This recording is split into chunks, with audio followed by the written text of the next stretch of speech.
剥落了外墙，东一块补丁，西一块防水漆，这样的外墙不仅不美观，更遑论突然的瓷砖雨会危及下方行人与车辆安全。国贸社区管理委员会每年会花费55万在外墙维修上，对迟迟无法涨管理费的管委会而言，确实是项沉重负担。40年的房屋屋龄了，那因为长期的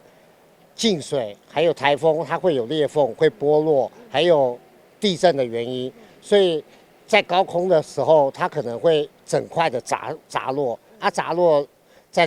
在走道上，还有车辆会造成它的一定的风险性。台风天过后，或者地震过后，至少我们1年都会做一次巡视。防水漆了涂一涂，我们就没有补瓷砖了。那这个经费是由我们管委会来出。整个都是由我们管委会来出，我们管委会的经费有限，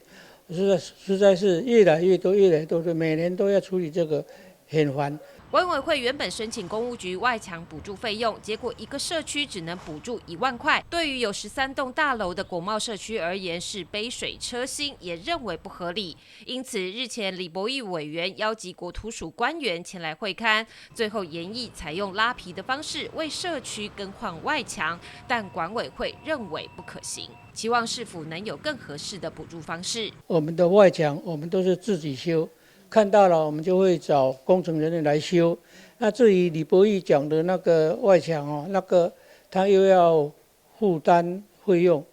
我们的负担费用，住户不会出这个钱啦，所以那个案子不好成立了。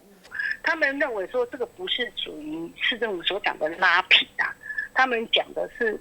等于说有危险性的那个部分去做检视，然后立即性的危险的赶快去做修补，这样就好了。因为拉皮的部分牵扯到